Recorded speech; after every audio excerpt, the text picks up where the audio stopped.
Ladies and gentlemen, the President of the United States and the President of the Republic of Korea.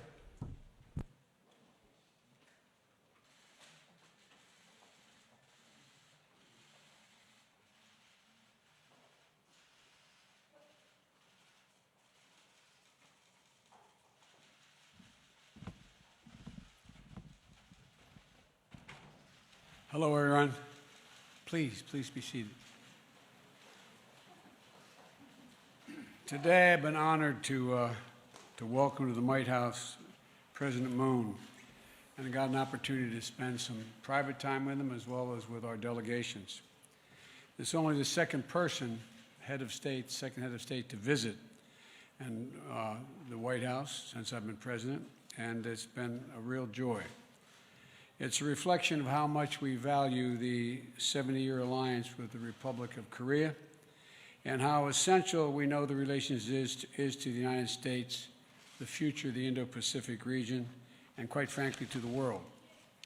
Today has been particularly special because this afternoon, in addition to our bilateral meetings, President Moon participated in a ceremony right in this room that awarding the Medal of Honor to a veteran of the Korean War, a true American hero, Colonel Ralph Puckett, Jr. And I want to thank you again, Mr. President, for joining us. It was special. I don't know that there's ever been an award of the Medal of Honor with the head of state of the country where the award was won. It meant a great deal to me and to the family and to our country. But today not only been an affirmation of our shared history of sacrifice that binds the Republic of Korea and the United States together, it's a commitment to expanding cooperation and shaping our shared future in accordance with our democratic values that have made our nation strong and agile and highly competitive in the 21st century's economies. The Republic of Korea and the United States are both nations built on innovation, and we must both meet the challenges facing us today and look to what is possible for tomorrow. Our partnership is grounded on our ironclad commitment to shared security. Our alliance has long been the linchpin of peace, security, prosperity, and the region growing more prominent and us being together. I was grateful that our two nations were able to quickly conclude a new cost-sharing agreement for forces in Korea in March, which will benefit both our peoples. And I thank again the President for that agreement. Today, we made important progress on a range of issues. We spoke about the shared approach to the Democratic People's Republic in Korea and continuing threat of the DPRK's nuclear and missile programs. My team consulted closely with President Moon's team throughout the process of our DPRK review, and we both are deeply concerned about the situation. Our two nations also share a willingness to engage diplomatically with the DPRK to take pragmatic steps that will reduce tensions as we move toward our ultimate goal of denuclearization of the Korean Peninsula. Today, I affirm to President Moon that the United States will proceed in close consultation with the Republic of Korea in our strategy and our approach. And to help drive all these efforts, I'm pleased to announce that Ambassador Sung Kim, a career diplomat and with deep policy expertise, will serve as the U.S. Special Envoy for the DPRK. Ambassador Kim, you're here somewhere today. Stand up, will you? Thank you for being willing to do this.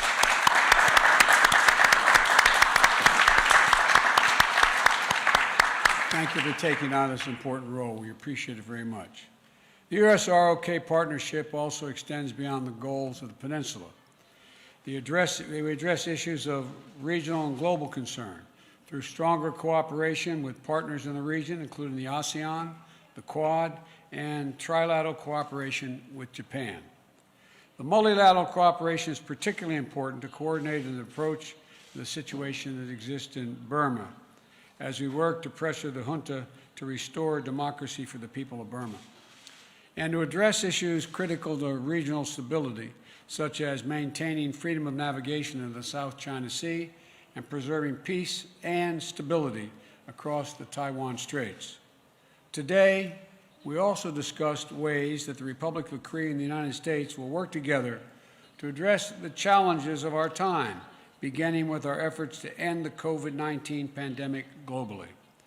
We agreed to establish a comprehensive vaccine partnership to expand the manufacture of vaccines that have been approved safe and effective, and we can scale up global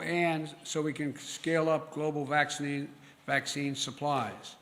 We'll strengthen our ability to fight the pandemic and respond to future biological threats. When it comes to fighting climate change, the Republic of Korea and the United States are committed to making ambitious 2030 targets aligned with the effort to achieve net zero greenhouse gas emissions no later than 2050. And we're going to work together both to mobilize climate finance for developing countries and to make sure that international financing is aligned to promote our climate goals.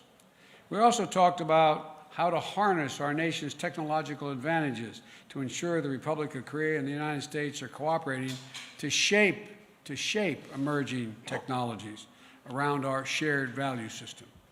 This includes everything from strengthening our cybersecurity to deepening our cooperation to build an open, secure G5 network, or 5G network, I should say. I'm talking about the G5, it's another organization. I'm thinking organization, Mr. President, to secure the 5G networks. And I'm particularly gratified that so many leading South Korean companies see the benefits of investing in the United States, including this morning's announcement of more than $25 billion in new investments from Samsung, Hyundai, SK, and LG. I understand the executives of those companies here. Would you please stand up?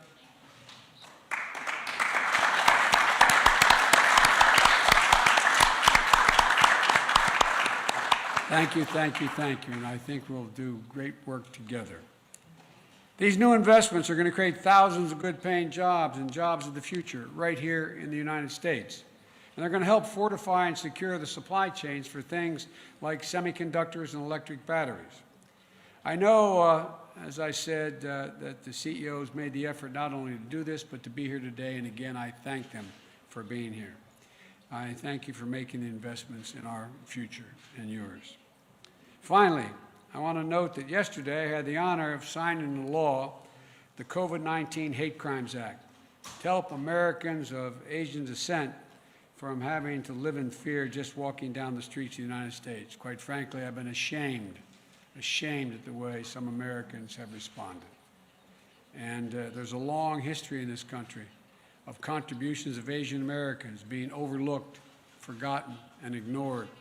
And I affirm to President Moon today what I said yesterday, that we're committing and we're going to stay committed to stopping the hatred based on this bias. I promise you. Our people share a long history. Our soldiers have fought alongside one another. Our scientists work side by side in both our countries. Our students study together, share ideas, and seed new opportunities for future collaboration. And our people-to-people and cultural connections are only growing. And K-pop fans are universal. Now, I can tell those who laughed know what I'm talking about. Well, anyway, I'll get back to that later. Anyway. The Korean actress took home an Oscar for supporting actors this year, following up on the 4 Oscar wins for the movie Parasite last year. And so our two countries, our two nations have the tools and the deep connections that we need to make even stronger alliances and stronger cooperation. And I want to thank you again for the meetings today, Mr. President, particularly our long private meeting. I appreciated that a great deal. And I'm looking forward to working closely with you and your team as we expand and strengthen our efforts to shape the future together. And I mean that literally, to shape the future together. So thank you. Mr. President.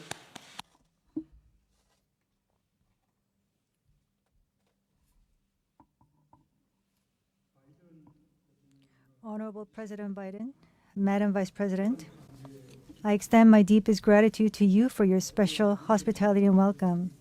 Today, leaders and delegates of Korea and the United States met each other's eye and had a dialogue. For the peoples of our two nations, this will give them hope for recovery from COVID-19, as well as a meaningful gift for celebrating the 139th anniversary of our diplomatic relations. President Biden and I had an awarding ceremony for the Medal of Honor to the Korean War veteran, one-on-one meeting, as well as an expanded summit. For many hours together, we've had a very frank dialogue like old friends. As regards the promotion of democracy, inclusive growth, the strengthening of the middle class, climate change response, as well as many other areas, two of us were able to see for ourselves that we had common interests and commitments. In particular, we reaffirmed the strength of the ROK-US alliance and confirmed the common vision for developing it into an even stronger one. During my visit this time, the trust that has been built up between President Biden and I will foster deeper friendship between our two peoples and lay a firm foundation that will undergird the sustainable development of the ROK-US alliance, and I say this with confidence.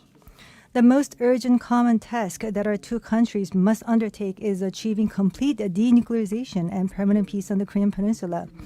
Recently, the Biden administration concluded its DPRK policy review, building on past agreements, including the Singapore Joint Statement, while taking a calibrated and practical approach to seeking diplomacy with North Korea, is indeed a welcome direction of the Biden administration's North Korea policy. During the course of the review, our two countries closely coordinated with each other in lockstep, which I note with much appreciation. Moreover, I welcome President Biden's appointment of Ambassador Sung Kim as Special Representative for North Korea policy. This reflects the firm commitment of the U.S. for exploring diplomacy and its readiness for dialogue with North Korea. I have high expectations, all the more as such a man of high caliber with expertise in the Korean Peninsula issues has been appointed. President Biden and I discussed the dialogues based on commitments made between the two Koreas and between the U.S. and North Korea are essential for making a peaceful Korean Peninsula. This is the belief that we were able to reaffirm. Moreover, President Biden also expressed his support for the inter-Korean dialogue and cooperation. Under close cooperation with the U.S., we will work to facilitate progress in inter-Korean relations so as to achieve a virtuous cycle with U.S. DPRK dialogue. Moving forward as well, Korea and the United States will continue close communication while exploring our North Korea approach through dialogue and diplomacy. On that, I expect a positive response from North Korea. When strong security is firmly in place, we can preserve and make peace. Two of us agreed to further reinforce our combined defense posture and reaffirmed our commitment to a conditions-based transition of wartime operational control. It is also with pleasure that I deliver the news on the termination of the revised missile guidelines. The signing of ROK-US Special Measures Agreement on burden sharing in the early days of the Biden administration displays for the world the robustness of our alliance as a symbolic and practical measure. Today at the summit, President Biden and I decided to expand our cooperation in new emerging areas that are relevant for the changing times and landscape. First, to surmount COVID-19, our most urgent task, we pledge to pool our strength together. America's advanced technologies and Korea's production capabilities will be married to establish a comprehensive CORUS global vaccine partnership. Collaboration between our two countries will boost global vaccine supply and contribute to accelerating a complete ending of COVID-19. Through the global health security agenda, which aims to enhance infectious disease response capability, multilateral cooperation will be pursued as well.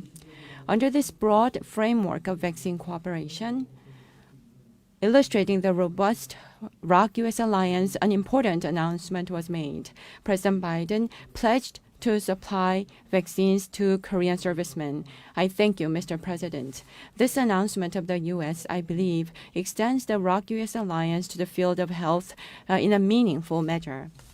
Second, from semiconductors, EV batteries, pharmaceuticals to other cutting-edge manufacturing technology sectors, in an effort to build secure supply chains, we committed to work in close concert.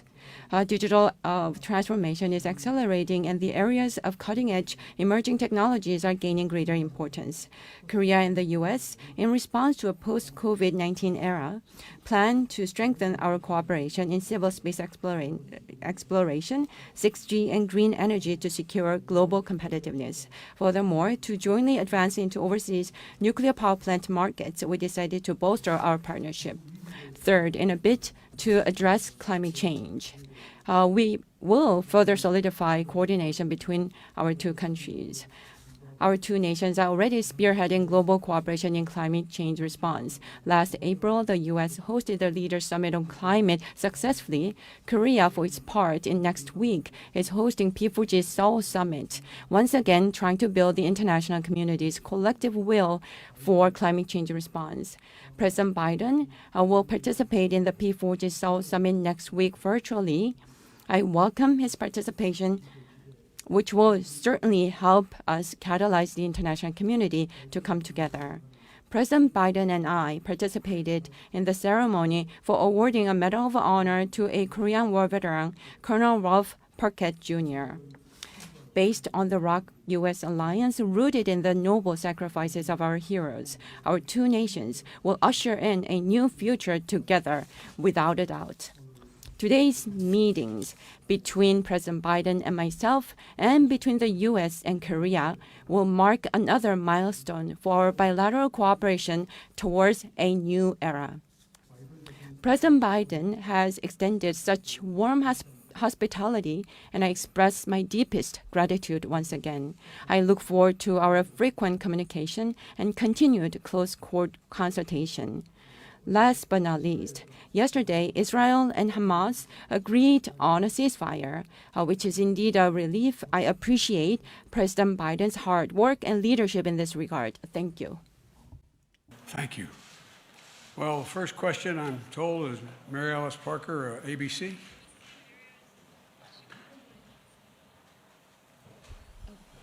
Thank you, Mr. President. I appreciate it. What is your message to Democrats who want you to be more confrontational with Israel, and specifically to those that are saying that there should be an end to arms sales? I mean, do you recognize that there's been a shift, an evolution in your party, Mr. President, in the last 20 years on this issue?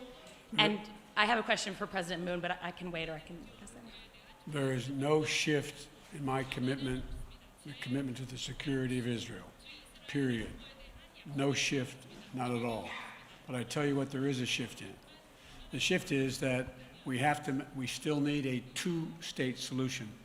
It is the only answer, And what I'm convinced of is that we can now move, as I did even before I was able to negotiate, before the ceasefire was negotiated, that I made it clear that I spoke with President Abbas. We're going to make sure that we are going to provide for security in the West Bank, and we renewed the security commitment, as well as economic commitment to the people on the West Bank. I also indicated to the Israelis that I thought it was very important that they stop in Jerusalem this intercommunal fighting that is by extremes on both sides. It has to end. It has to end. And I'm prepared to put together, and I'm going to attempt to put together, a major package with other nations who share our view to rebuild the homes, and without re-engaging, without providing Hamas the opportunity to rebuild their weapon systems, rebuild the Gaza, rebuild Gaza. And they need the help, and I'm committed to get that done. And so and I think that, my party still supports Israel. Let's get something straight here. Until the region says unequivocally they acknowledge the right of Israel to exist as an independent Jewish state, there will be no peace. Can I ask a question to President Moon? I'm curious if the two of you have offered any assurances behind the scenes to Taiwan, and if President Biden has pushed you to take a tougher stance when it comes to China's posture towards Taiwan? Good luck.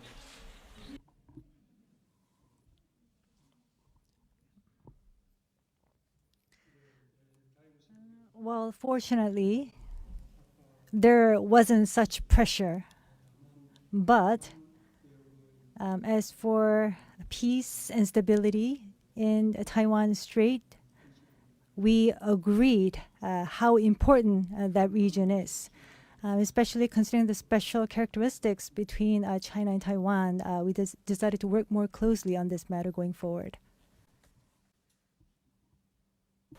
You. So we have a question from a Korean journalist over here. Yes, two from the left.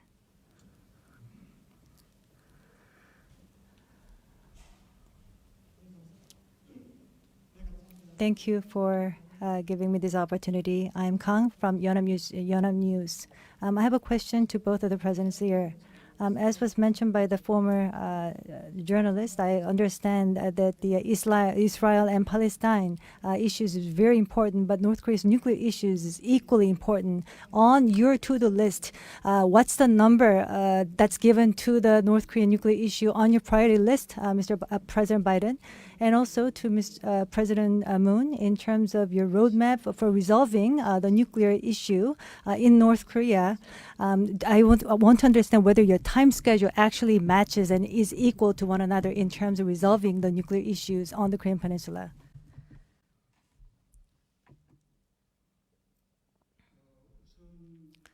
So to begin, under the new Biden administration, the DPRK policy review has been completed in a rather fast period of time. That means that the Biden administration puts a priority on its North Korea policy among its diplomatic tasks. And also in terms of reviewing its DPRK policy, there was a very close coordination as well as consultations between the United States and the Republic of Korea.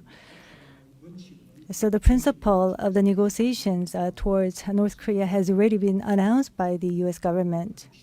A very calibrated, practical, gradual, step-by-step manner, and very flexible. That is the approach that the current administration is aiming to adopt. So that is the common understanding that we have with the United States, and that we're going to continue to work forward on this. And in terms of the timeline for the denuclearization of the Korean Peninsula, there aren't any differences in terms of how we think about this. No differences in terms of our opinions. I agree with what the President just said. Our goal is and remains complete denuclearization of the Korean Peninsula. We want to make practical progress and increase security in the United States for the United States and our allies. You know, we closely studied what others have tried and what worked and what hasn't worked. And, you know, we're under no illusions how difficult this is, none whatsoever. And the past 4 administrations have not achieved the objective. It's an incredibly difficult objective. As we move forward, we're going to stay in very close coordination with our friends and our partners in the region, including President Moon. And we fully recognize that this is about our collective security in the Indo-Pacific region. And so, but total denuclearization is our objective and remains so. Oh, I get to the next question, huh? I'd like to ask the press a question, if I may. Nancy Cordes, CBS.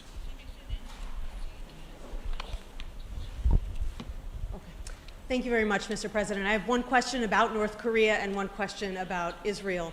We've changed this one question thing, haven't we? 2 foreign policy questions.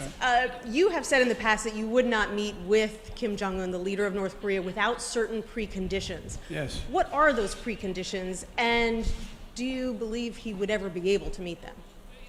Well, what I never do is I never make a judgment what a man or woman is going to do or not do based on what they said.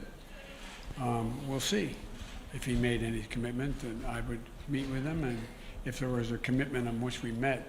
And the commitment has to be that there's discussion about his nuclear arsenal. And if it's merely a means by which, how do we de-escalate what they're doing?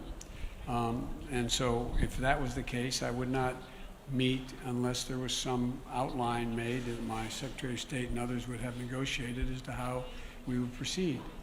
But what I would not do is I would not do what had been done in the recent past. I would not give him all that he's looking for, is international recognition as legitimate, and give them what allowed him to move in the direction of appearing to be more, how can I say it, more serious about what he wasn't at all serious about.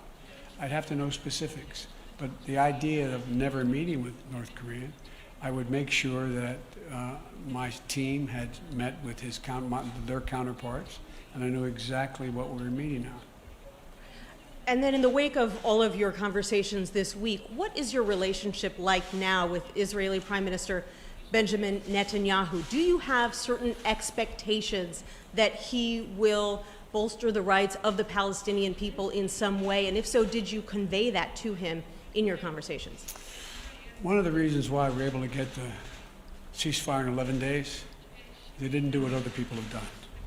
I don't talk about what I tell people in private. I don't talk about what we negotiate in private. What I can assure you, though, is that the last time it took 56 days and then 6 months to get a ceasefire. I'm praying this ceasefire will hold. I take Bibi Netanyahu when he gives me his word. I take him at his word. He's never broken his word to me. And but what I've made clear is that it's essential.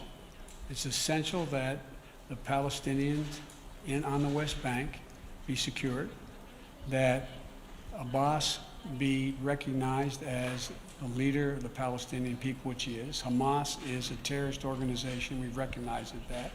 But that doesn't mean we should not be in Gaza, rebuilding Gaza for all those innocent people who, in fact, have been hurt and have been collateral damage, including loss of homes and a whole range of other things, as well as insisting that Israeli citizens, whether they be Arab or Jew, are treated equally. Israeli citizens, and that's what was going on in Jerusalem, and so that has to come to an end. And the Prime Minister knows my views, and but the commitment that was given was immediately kept. From the very beginning, I told him what our objective was, that there needed to be a ceasefire, and he, in fact, kept his commitment in the time frame in which he said he would do it. Thank you. And by the way, I wasn't the only one that spoke to him. I looked down here, every major player in my team, from Secretary of Defense to Secretary of State, all the way down the line, and our National Security Advisor were in constant contact with their counterparts in Israel, in Egypt, and throughout the Middle East. This was not something that was just done with a casual conversation between myself and Bibi. I have presumptuous for me to say this, but Mr. President, but I think I've got a great team. And I spent a lot of time with El-Sisi on the phone in Egypt, and they've done a commendable job of bringing Hamas to the table and getting them to agree to a ceasefire as well. Thank you. Is that it?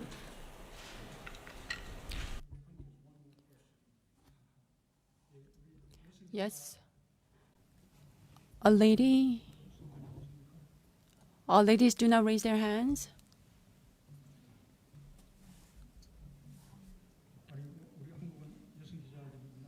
Do we not have female journalists from Korea?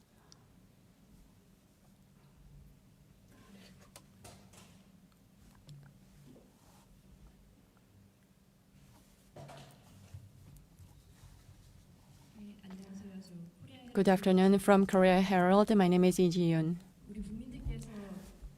The Korean people are very curious about vaccines, and they're waiting for the good news regarding vaccine. I understand that you've had a lot of discussions with President Biden regarding vaccine, and I wonder whether you have any good news to deliver to the people of Korea. And has there been any meaningful achievement that you want to go into the details of? Yes. Regarding vaccine cooperation, you can read the joint statement and also the remarks that were issued as press release today. But to emphasize it once again, between the U.S. and Korea, for vaccine cooperation, there will be a comprehensive partnership to be established between our two nations, and there has been an agreement between our two sides on that. The U.S. has the ability to develop vaccines, and Korean companies have the capacity to produce a biomedicine. And we are going to combine those capabilities so that we can boost vaccine supply, so that we can accelerate the rollout of vaccines to the entire world, especially in the Indo-Pacific region. For supplying vaccines to that region, I believe that we'll be able to make a contribution in that regard. And in that process, Korea, in my opinion, will get some help in stabilizing our vaccine supply. And at the same time, for the sake of the ROC-US alliance, President Biden decided to provide vaccines to the servicemen in Korea. As soon as the U.S. is ready, I understand there will be an announcement to be made by the U.S. side. Just prematurely make that. Now, there are 550,000 Korean soldiers, sailors, airmen who work in close contact with American forces in Korea. We'll provide full vaccinations for all 550,000 of those Korean forces engaging with American forces on a regular basis, both for their sake as well as the sake of the American forces. In addition to that, we've talked about the ability to have vaccines produced with our working with, and this is in the offing, working with one of the major vaccine producers in the United States, and where Korea is incredibly sophisticated, and with the help of that particular company will be able to make significant numbers of vaccines for themselves. And lastly, it is my hope and expectation, I cannot commit to it because we don't know for certain, but we think that over the remainder of 2021, we're going to be able to vaccinate every American. We have enough vaccine to vaccinate every American, period, right now. And we're going to be able to do that by the midsummer, and we're going to continue to get more people to engage in seeking the vaccine. I don't believe, I never have believed, that there's a large percentage of Americans who will not take the vaccine. And we're doing very imaginative things, and states are, to get people to show up and have the vaccine. But we believe that between the second half of 2021 and going in through 2022, we could produce as many as another 1 billion doses of vaccine. Because it's not just, and this is what I like about this president, he's not just talking about any more than I'm just talking about the United States or just Korea. He's talking about the Indo-Pacific. He's talking about the world. We, with advanced capabilities, have an obligation to do everything we can to provide for protection of the entire world. I know that is an awfully ambitious proposal, but I think the nations that have that capacity are going to be continuing to work toward getting that done. And so thank you. Time for one more, Mr. President. If you're not asking me a mean one like you usually do. It's something interesting, I think, that has not come up. President Obama says that there is footage and records of objects in the skies, these unidentified aerial phenomenon, and he says we don't know exactly what they are. What do you think that it is? I would ask him again. Thank you. Come on, Walt, let's go.